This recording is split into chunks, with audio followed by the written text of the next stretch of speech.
तो दोस्तों स्वागत है आपका द स्टडी कोड की एक नई वीडियो में, जिसमें हम आपको पढ़ाएंगे हिस्ट्री का चैप्टर नंबर 3 आपकी 9th क्लास का, Nazism and the rise of the Hitler.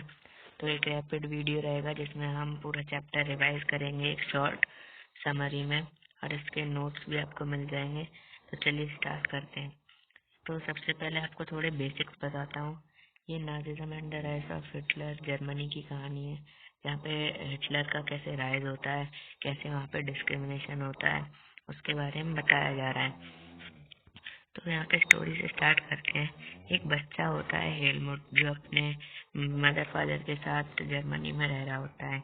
लेकिन क्या होता है, जब नाजी पार्टी पावर में आती है तो उसके जो फादर होते हैं वो सुसाइड वगैरह कमिट कर लेते हैं। तो उसके बाद से उसे डर लगने लगता है कि उसकी जो मदर थी वो उसके खाने में जहर मिला के उसे मार ना दे, इसलिए वो बहुत समय तक बाहर खाता रहा था। तो ये पहले की स्टोरी है, इस पे ज़्यादा ध्यान नहीं देना क्योंकि यहाँ से ज़्यादा क्वेश्चन नहीं बनेंगे आपके पेपर में। तो अभी आगे अपने मेन टॉपिक पे चले जाते हैं। तो दोस्तों जब 1945 का टाइम आया था, तो जर्मनी था, उन्होंने एलीज यानी कि दूसरी कंट्रीज जो वॉर में थी उनको सरेंडर कर दिया था। और जो हिटलर और गोबेल्स थे उन्होंने बर्लिन बंकर में अपना सुसाइड कमिट कर लिया था। ये बहुत आगे की स्टोरी है, लेकिन इससे पहले अब हम बिल्कुल शुरुआत से स्टार्ट करेंगे। तो दोस्तों जब सेकेंड वर्ल्ड वॉर चल रहा था, एक जर्मनी ने जीनोसाइडल वॉर चालू किया था, जिसमें 2 lakh gypsies, 1 million polish civilians and 70,000 Germans को मेंटली और फिजिकली डिसेबल कर दिया गया था। तो दोस्तों ये पूरी अपनी नाजी हिस्ट्री थी, जहाँ पे बहुत ही लोगों के साथ अत्याचार हुआ और बहुत सारे लोगों को क्राइम भी झेलने पड़े। तो आगे चलते हैं इसी चैप्टर में। Birth of the Weimar Republic. तो दोस्तों वीमार रिपब्लिक बेसिकली एक पार्लियामेंट थी जर्मनी की, एक वहाँ का जैसे हम डेमोक्रेसी से यहाँ पे इलेक्ट करते हैं, वो भी वहाँ पे एक पार्लियामेंट बनी थी लॉज बनाने के लिए, उस कंट्री को चलाने के लिए। तो दोस्तों जर्मनी एक बहुत ही पावरफुल एम्पायर हुआ कर रहा था अपने टाइम पे। उसने फर्स्ट वर्ल्ड वॉर लड़ा, जो कि 1914 से लेकर 1918 में लड़ा था। और उसने एलीज एलीज कंट्रीज कौन सी थी, ये आपको बहुत बिल्कुल अच्छे से याद रखना है। एलीज कंट्री थी इंग्लैंड, फ्रांस एंड रशिया, उनके खिलाफ ये वर्ल्ड वॉर लड़ा था। ठीक है, लेकिन दोस्तों इस वर्ल्ड वॉर में जर्मनी हार गई थी सेंट्रल पावर से। ये वर्ल्ड वॉर जर्मनी 1918 से हारी थी। तो अब जर्मनी अपना सारी चीजें खो चुकी थी, और मतलब जितनी पावर थी उनके पास से सब चली गई थी। क्योंकि दोस्तों ऐसा होता है, जब वॉर होता है तो एक एम्पायर की सारी वेल्थ और उसका जो एम्परर होता है वो जब हार जाता है तो एम्पायर की पूरा धन दौलत पैसा सब कुछ चला जाता है। सो दोस्तों जो जर्मन पार्लियामेंट थी वो जो बनी थी उसको रिच का नाम दिया जाता था। ये आप स्पेलिंग देख रहे होंगे यहाँ पे, रिच कहते थे उसको। सो दोस्तों फर्स्ट वर्ल्ड वॉर हारने के बाद एक बहुत ही ह्यूमिलिएटिंग ट्रीटी यहाँ पे जर्मनी को फेस करनी पड़ी थी, जिसका नाम था पीस ट्रीटी ऑफ वर्सलिस, या फिर ट्रीटी ऑफ वर्सलिस भी कहते हैं। इसकी टर्म्स एंड कंडीशंस आपको हमेशा याद रखनी होगी। इसकी टर्म्स एंड कंडीशंस थी, जर्मनी को अपनी 13% टेरिटरीज, 75% आयरन और 26% कोल देना था फ्रांस को, पोलैंड को, डेनमार्क को और लिथुआनिया को। अब बेसिकली ये सब हुआ था वीमार रिपब्लिक के अंडर में। सो दोस्तों जो डेमोक्रेट्स थे और सोशलिस्ट और कैथोलिक्स थे, ये वीमार रिपब्लिक को बेसिकली सपोर्ट करते थे। तो अब जो दूसरे लोग थे वो लोग इनके डिससपोर्ट में आ गए, क्योंकि ये जो ट्रीटी थी वो बहुत ही शर्मनाक ट्रीटी थी जर्मनी के लिए। इसलिए दूसरे लोग कसूरवार समझने लगे किसको, वीमर रिपब्लिक को। और जर्मनी को वॉर का कंपनसेशन पे करना पड़ा था। कितना, 6 बिलियन यूरोज, जो कि एक बहुत ही बड़ा अमाउंट था। तो अब आगे चलते हैं, हम पढ़ेंगे इफेक्ट्स ऑफ द वॉर। क्या इफेक्ट पड़े नए जर्मनी पे। सो दोस्तों इकोनॉमिक कंडीशन बहुत गिर गई थी जर्मनी की, और जो इन्फेंट बीमार यहाँ पे टर्म यूज हुआ है, इन्फेंट वीमार रिपब्लिक। इन्फेंट वीमार रिपब्लिक मतलब वीमार रिपब्लिक अभी नया नया जर्मनी में आया था, और जो गिल्ट उसे मिल रहा था, जो लोग उसे सपोर्ट कर रहे थे, उसके सपोर्ट में नहीं थे, वो अलग चीज थी। ठीक है। और तो ये जो लोग थे जो इनको सपोर्ट करते थे, सोशलिस्ट, कैथोलिक्स और डेमोक्रेट्स, इनको नवंबर क्रिमिनल्स कहा जाता था। याद रखिएगा दोस्तों, इनको नवंबर क्रिमिनल्स कहा जाता था, जो वीमर रिपब्लिक को सपोर्ट करते थे। आगे चलेंगे दोस्तों तो देखते हैं कि डेमोक्रेसी यंग थी यूरोप में डेमोक्रेसी का आइडिया इतना बड़ा नहीं था, तो इसको लोग इतना सपोर्ट भी नहीं करते थे, लोग मोनार्की वगैरह में अपना विश्वास रखते थे। तो दोस्तों आगे चलेंगे। जब वीमार रिपब्लिक बना तो जो स्पार्टिसिस्ट लीग था, उन्होंने जो रशिया में उस टाइम बोल्शेविक रिवॉल्यूशन चल रहा था, जो आपने चैप्टर 2 में पढ़ा, तो सोवियत वर्कर और जो सेलर्स थे वो सब यहाँ पे आके सेट होने लगे, अपने सेटलमेंट करने लगे। तो और जो बर्लिन यानी कि जर्मन कैपिटल बर्लिन, वहाँ का जो एटमॉस्फेयर था वो भी चेंज होने लगा। तो अब जो सोशलिस्ट और ये डेमोक्रेट्स थे, वो वीमार एक जगह का नाम है, या फिर जो वीमार रिपब्लिक कह सकते हैं, वहाँ पे उन्होंने एक मीटिंग रखी और अपने बारे में सोचा। जो वीमार रिपब्लिक थी, उन्होंने जो अपराइजिंग मतलब जो ये रिवॉल्यूशन कर रहे थे, क्रांति कर रहे थे, इनको रोका, इनको मतलब एक टाइप से इनका विरोध किया। ठीक है दोस्तों, तो अभी हम एक शॉर्ट समरी दे रहे हैं, क्योंकि लॉन्ग अब फाइनल्स आने वाले हैं और इतना पढ़ने का टाइम नहीं रहता, तो आगे बढ़ते हैं। अब देखते हैं यहाँ पे कि वो जर्मनी था, इन्होंने वॉर को बहुत अच्छे से लड़ा, लेकिन अभी तक इन पे ये वॉर का कर्जा नहीं उतार पाए थे। तो ये अपना इनका जो सोना था उसको बेच बेच के इनका कर्जा उतार रहे थे। तो जो गोल्ड रिजर्व थे जर्मनी के, वो पूरे खत्म हो चुके थे, और जो 1923 जब आया तो जर्मनी ने पे करने से मना कर दिया। ठीक है, तो जर्मनी यहाँ पे करने से मना करता है। ठीक है, तो इससे ना जर्मनी की जो प्रिंटेड पेपर करेंसी थी वो बहुत ही गिरने लगी। जर्मन रुपी की वैल्यू यूएस डॉलर के सामने बहुत गिरने लगी। ठीक है, तो अप्रैल में अगर देखा जाए रिकॉर्ड्स के मुताबिक, तो यूएस डॉलर 24,000 मार्क्स हो चुका था, और जुलाई में देखा जाए तो ये संख्या बढ़ के 3,53,000 मार्क्स तक हो चुकी थी। तो आप देख सकते हैं कितना गिरे था जर्मन की करेंसी। ठीक है, आगे बढ़ते हैं। तो ये अमाउंट धीरे धीरे बढ़ता ही गया, ऐसे करके जर्मनी की इकोनॉमिक कंडीशन गिरती गई।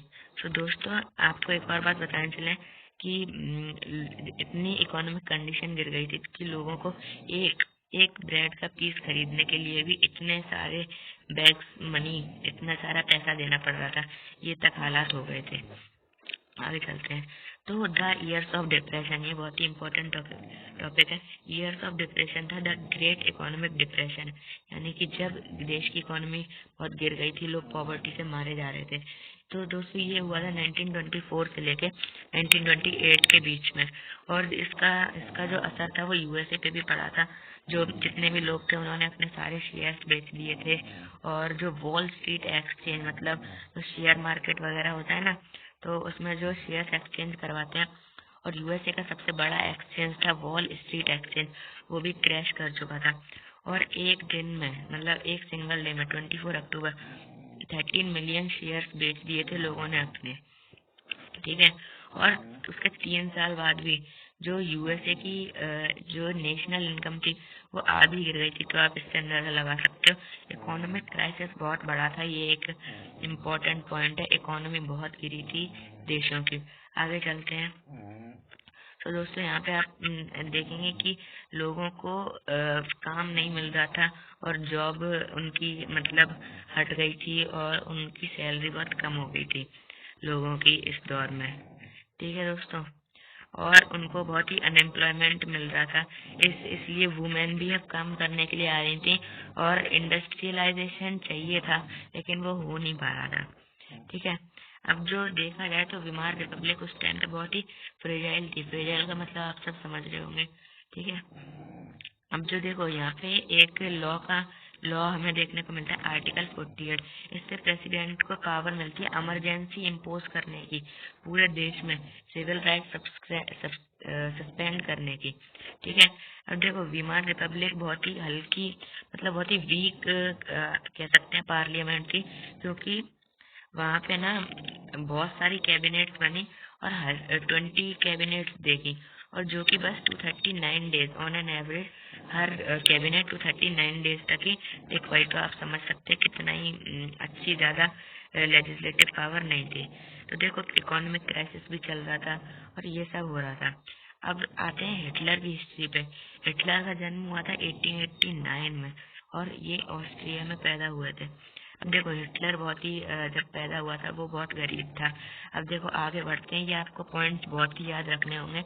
हिटलर का जो हिटलर की आपको पूरी बायोग्राफी अच्छे से याद करनी होगी।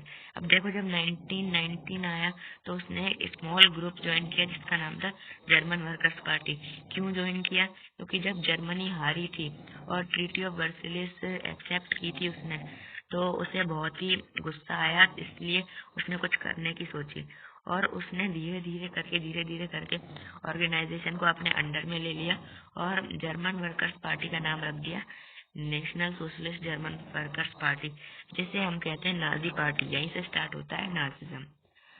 सो दोस्तों अब देखते हैं इन 1923 हिटलर ने बवेरिया एक जगह है उसको सीज करने का सोचा।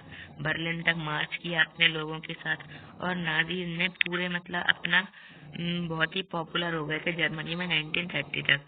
अब देखो 1930 में आपको पता है द ग्रेट इकोनॉमिक डिप्रेशन, जैसा कि अभी हमने पढ़ा, वो चल रहा था। ठीक है, तो है ना, इस समय क्या था 1928 में नाजी पार्टी को बस 2.6% वोट्स मिले थे, लेकिन 1932 तक ये नाजी पार्टी सबसे बड़ी पार्टी बन चुकी थी 37% वोट्स के साथ। तो आप समझ सकते हैं कितना नाजिज्म यहाँ पे फैला था, और डिस्क्रिमिनेशन भी बहुत किया जा रहा था। ठीक है, हिटलर बहुत ही पावरफुल स्पीकर था और अपने जो अपने वर्ड्स का इंसान था, जो कह देता था वो करके ही रहता था। ठीक है, अब देखते हैं। सो दोस्तों आप देख सकते हैं नाजी पार्टी का साइन, ये हम हिंदुइज्म में या फिर अपने इंडिया में कहते हैं ये स्वास्तिक।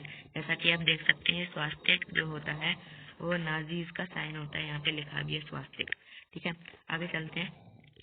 आगे हम देखेंगे द डिस्ट्रक्शन ऑफ डेमोक्रेसी।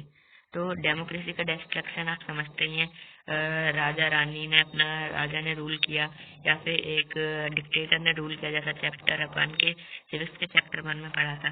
ठीक है, अब देखते हैं ऑन 30 जनवरी 1933 में क्या हुआ था कि प्रेसिडेंट हिंडनबर्ग था, उन्होंने काउंसलरशिप ऑफर की थी हिटलर को, लेकिन उसने मना कर दिया क्योंकि उसके पास पहले से बहुत पावर थी। उसे पता था कि वो एक डिक्टेटर बन सकता है, और उसके बाद वही हुआ जो होना था, वो डिक्टेटर बना।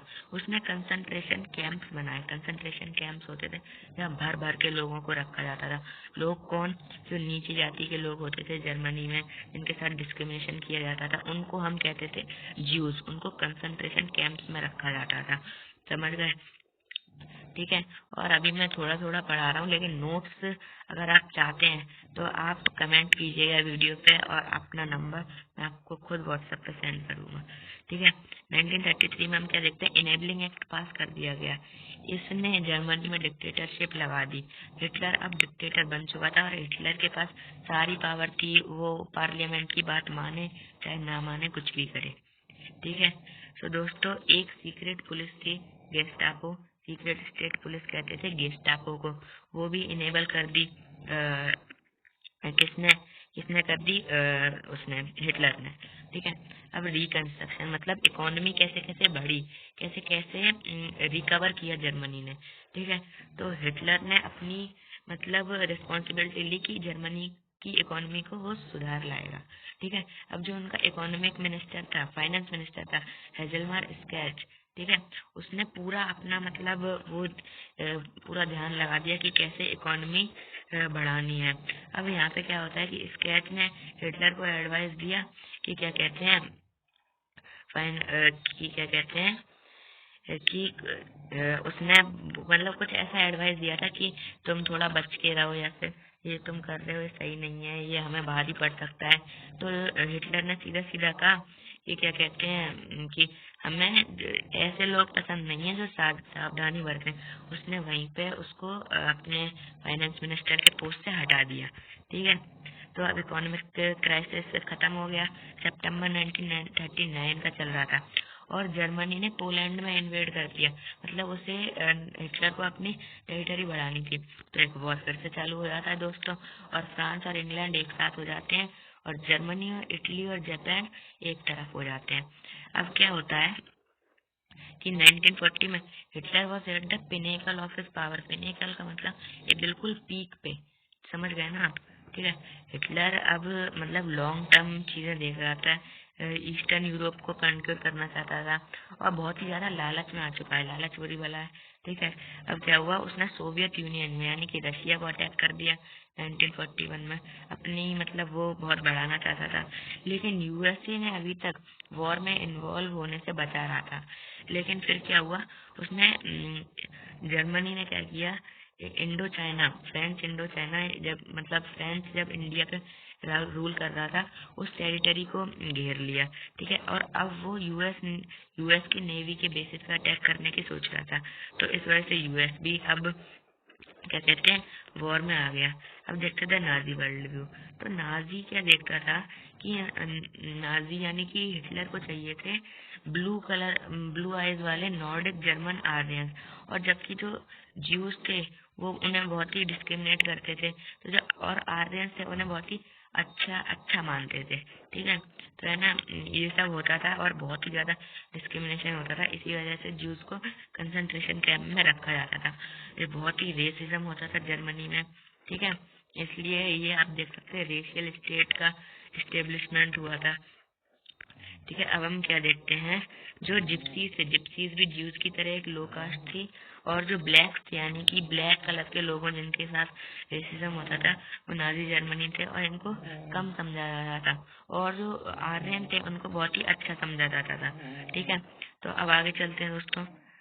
सो दोस्तों अब 1933 से लेकर 1938 में हम देखते हैं बहुत ही सेग्रीगेशन हुआ। सेग्रीगेशन आप समझ गए होंगे, जब उसके चैप्टर 2 में पढ़ा था कि सारी जो रेसिज्म में होता है चीजें अलग कर दी जाती थी, सबको अलग, सब अलग जगह रहते थे। ठीक है, आगे बढ़ते हैं दोस्तों। ये सब रेसिज्म के बारे में बताया, आप इसको अच्छे से पढ़ लेना। बार बार कह रहा हूँ, नोट्स मैं आपको दे दूंगा।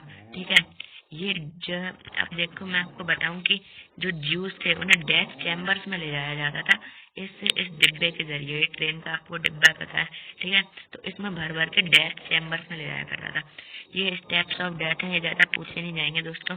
तो अभी बेसिकली एग्जाम की तैयारी करनी है आपको। ठीक है, अब जो नाजी आइडियोलॉजी पूरी पढ़ा दी गई थी बच्चों को, वह जितने भी यूथ थे उनको बताया था कि हिटलर ही बेस्ट है, हिटलर हिटलर तुम्हारा भगवान है, जो करना है वो करो, मतलब हिटलर तुम्हारा भगवान है बस। और जो उनको क्या कहते हैं, जो जिप्सीज ज्यूस थे उनको तो गैस चैम्बर में जाके गैस कर दिया जाता था, पूरा उन्हें मार डाला जाता था। ठीक है, अब क्या होता था, जो यूथ ऑर्गेनाइजेशन बने, अब है ना, क्या कहते हैं 10 ईयर ओल्ड जो 10 से 14 ईयर ओल्ड जो बच्चे थे उन्होंने जंग वॉल्क नाम का ऑर्गेनाइजेशन ज्वाइन किया। ये एक एमसीक्यू आ सकता है आपके पेपर में, कौन सा ऑर्गेनाइजेशन 10 to 14 साल के बच्चे करते थे, जंग वॉल्क। ठीक है, आगे बढ़ते हैं दोस्तों। तो जो यूथ लीग था, जो वो नाजीज ने फाउंड किया था 1922 में। ठीक है, मुझे पता नहीं दोस्तों बुक में आगे पीछे करके क्यों दिया है, पर जैसा बुक में दिया है हम आपको वैसे ही पढ़ाएंगे। ठीक है, आगे बढ़ते हैं दोस्तों। 1933 में हिटलर ने कहा कि मेरी स्टेट में सबसे इम्पोर्टेंट है कि ऑल नाजी मदर को इक्वली ट्रीट करना चाहिए। ठीक है, लेकिन जो नाजी मदर ज्यूज को या फिर ब्लैक्स को पैदा करती थी उनके साथ बहुत डिस्क्रिमिनेशन होता था। ठीक है, आगे बढ़ते हैं। The art of propaganda. तो ये बहुत सारे ज्यूज को मारा गया जिससे जर्मनी पॉपुलेशन कम हुई और वर्ल्ड की भी पॉपुलेशन बहुत कम हुई, वर्ल्ड पे बहुत ज्यादा असर पड़ा। ठीक है, बहुत सारे राइटर्स ने अपनी बुक्स लिखी इस दौर में, जिसमें मैं अपने नोट्स में इनको वो करूँगा, आप मेरे नोट्स ज़रूर पढ़िएगा, मैं आपको सेंड करूँगा। ठीक है, और दोस्तों सबसे इम्पोर्टेंट आपको ये डेट्स आपको याद करके रख लेनी है। ठीक है, यहाँ पे हमारा चैप्टर बस खत्म होने जा रहा है, ordinary people and the crimes against humanity. तो देखो दोस्तों, बिना बात के क्राइम्स किए जा रहे थे, और है ना, ये ज्यूज को मारना भी एक क्राइम ही था। तो क्राइम एक आम बात हो चुकी थी अब जर्मनी में। ठीक है, ये पोयम वगैरह लिखी गई थी। ठीक है, आगे बढ़ते हैं। और तो थर्ड रीच ऑफ ड्रीम्स एक बुक का नाम है, वो राइटर ने लिखी थी। अभी राइटर जिसने लिखी थी वो एक राइटर ने लिखी थी, उसका नाम मुझे अभी याद नहीं आ रहा, लेकिन मैं आपको नोट्स में जरूर मेंशन करूंगा। थर्ड रीच ऑफ ड्रीम्स लिखी गई थी। ठीक है, अब जो नाजी किलिंग ऑपरेशन हुआ करते थे, मतलब जिन तरीकों से उनको मारा जाता था, उन तरीकों को कहते थे होलोकॉस्ट। ठीक है, ये बात याद रखेंगे दोस्तों। और इसी के साथ हमारा चैप्टर होता है खत्म। हम यहाँ पे पढ़ेंगे कि होलोकॉस्ट से लोगों को मारा जाता था, पॉपुलेशन बहुत कम हुई, और ये था हमारा पूरा नाजी, हमारा अत्याचार, डिस्क्रिमिनेशन। और यहाँ पे हमारी एक्सरसाइज आती है, जरूर सॉल्व कीजिएगा इनको।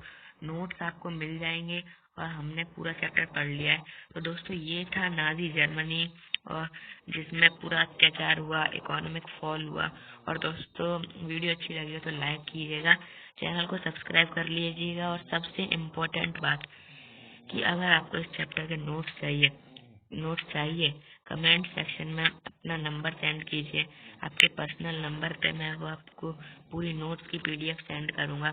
बहुत ही समराइज नोट्स हैं, और अगर आपको चाहिए तो कमेंट सेक्शन में कमेंट कर दीजिए।